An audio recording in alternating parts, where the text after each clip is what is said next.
rise to oppose the Paul Amendment to the Resolution of Advice and Consent to Ratification for the Accession of the Republic of Finland and the Kingdom of Sweden to NATO.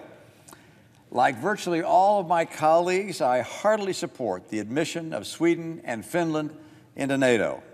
Their commitment to democracy, their military capabilities, and their resolve in the face of Russian aggression is welcome.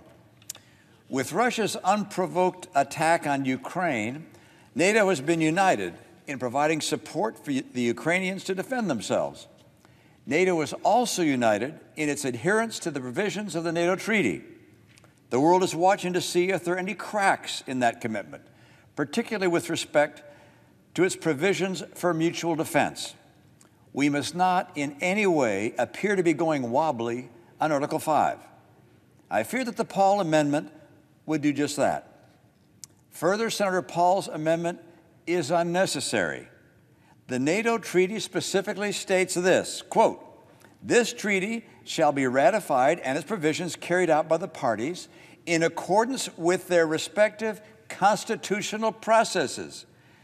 That's in the NATO treaty itself.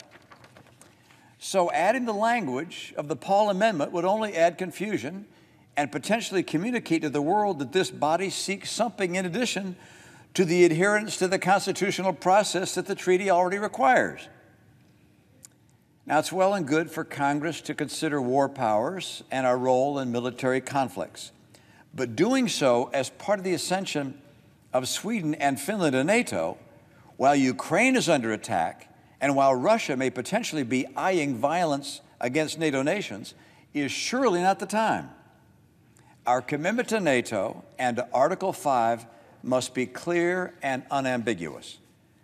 Throughout our nation's history, the United States has not once ratified NATO protocols with a reservation. I'm going to say that again to make sure I get it right. Throughout our nation's history, the United States has not once ratified NATO protocols with a reservation. Now should be no different. Doing so could send the wrong message to the people of Ukraine, to our other friends and allies. It could even be propagandized as a nod to Putin. I urge my colleagues to vote down Senator Paul's amendment. Our message must be clear.